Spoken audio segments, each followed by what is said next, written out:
مسلمانوں کو ایسے موقع پر کیا کرنا چاہیے، میں اس پر 1-2 منٹ آپ سے گفتگو کرنا چاہتا ہوں۔ پہلی بات تو یہ ہے کہ مسلمانوں کو صبر اور تحمل کے ساتھ کام لینا چاہیے، حکمت کے ساتھ کام لینا چاہیے۔ ہمارے پیغمبر نبی اکرم صلی اللہ علیہ وسلم پر جن پر حکمت ختم ہے، آپ مکہ میں 13 سال تک رہے، لیکن حرم مکی میں بت رکھے ہوئے تھے سراؤنڈنگ میں۔ جب آپ سجدہ کرتے تھے تو پہلے دیوار کعبہ نہیں آتی تھی، پہلے بت آتے تھے، پھر کعبہ کی دیوار آتی تھی۔ جب آپ مدینہ تشریف لے گئے تو وہاں پر 8 سال تک یہ منظر رہا، لوگ عمرہ کرتے تھے اور حج پہ جاتے تھے اور یہی کیفیت رہی۔ 8 ہجری میں بت ہٹائے گئے، کیوں؟ آپ نے کہا لوگوں کو باتیں بتائی جائیں، لوگوں کے دلوں میں جگہ بنائی جائے، لوگوں کے قلب و ذہن کو صاف کیا جائے، یہاں تک کہ خود وہ وحدانیت کے قائل ہو جائیں اور اپنے ہاتھوں سے بتوں کو ہٹائیں۔ نبی رحمت صلی اللہ علیہ وسلم اس دنیا سے رخصت ہونے سے 2 سال پہلے بت ہٹائے گئے۔ آج کے ہندوستان میں پریشان آپ نہ ہوں، یہ جو کچھ بھی ہو رہا ہے یہاں حکمت و دانائی کے ساتھ کام کرنا ہے ہمیں۔ وَمَن يُؤْتَ الْحِكْمَةَ فَقَدْ أُوتِيَ خَيْرًا كَثِيرًا، صبر و تحمل کا دامن ہاتھ سے نہیں جانے دینا ہے۔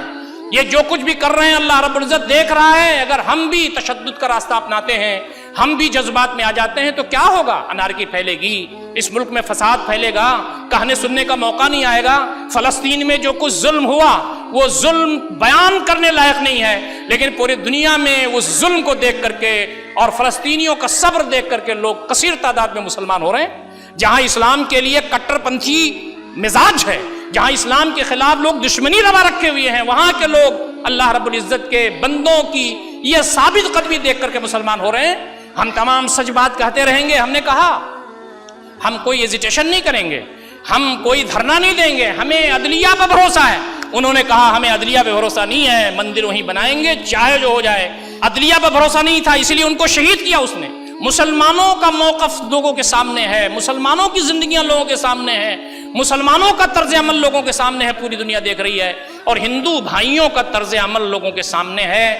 ہم تو یہ سمجھتے ہیں کہ اگر پیار کے ساتھ، محبت کے ساتھ نبی اکرم صلی اللہ علیہ وسلم کے طرز پر بندگان خدا تک اللہ تعالیٰ کا پیغام پہنچایا جائے، ان کی خدمت کر کے، ان سے مل کے، کام تو بڑا مشکل ہے، یہ کہنا بھی مشکل ہے، سننا بھی مشکل ہے، لیکن ہمارا کام یہ ہے کہ اللہ تعالیٰ کے وہ بندے جو اللہ رب العزت کے دین کو نہیں جانتے، یہ جو 20% کا طبقہ اور ٹولہ ہے ملک میں زعفرانی مزاج رکھنے والا، اس نے یہ سب حرکتیں کی ہیں۔ 80% جو ہندو بھائی ہیں ان کا مزاج ایسا نہیں تھا، انہوں نے اس کو گدلا کیا، انہوں نے بدگمانیاں پھیلائیں دین اسلام کے سلسلے میں، انہوں نے لوگوں کے دماغ کو خراب کیا اور کر رہے ہیں۔ ایسے لوگوں سے ملنا، ان کے پاس جانا اور اللہ رب العزت کا پیغام پہنچانا، اس لیے کہ ہندوستان کے اندر یہ ہمارا فرض منصبی ہے، یہ ہماری ذمہ داری ہے۔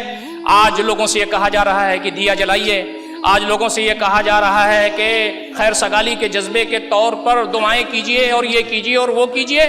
آپ مسلم راشٹریہ منچ کے چکر میں مت پڑیے گا، یہ RSS کا ان کا ادارہ ہے اپنا، ان کی آرگنائزیشن ہے یہ۔ کوئی بھی مسلمان جس کے دل میں ادنا سا بھی جذبہ ہے وہ ایسے موقع پر استغفار کرے گا، اور اس طرح کی کسی بھی حرکت میں حصہ لینا یہ حرام ہے۔ مومن زندہ رہتا ہے کہ مرتا ہے اسے فکر نہیں ہے، ہماری جان چلی جائے لیکن اللہ رب العزت کے گویا کہ بتائے ہوئے طریقے پر اللہ رب العزت کے سامنے ہی ہمارا سر جھکے گا۔ کسی بندے کے سامنے، کسی ظلم کے سامنے، کسی حاکم کے سامنے، کسی میجارٹی کے سامنے دین اسلام کے ماننے والے اپنا سر نہیں جھکا سکتے۔ اس لیے ہمیں صبر و تحمل کے ساتھ رہنا ہے۔ اس طرح کی کسی بھی سرگرمی میں آپ حصہ نہ لیں، اور یاد رکھیں کہ اللہ رب العزت ہمارے سامنے ہے، ہمیں دیکھ رہا ہے، ہماری چیزوں کو دیکھ رہا ہے۔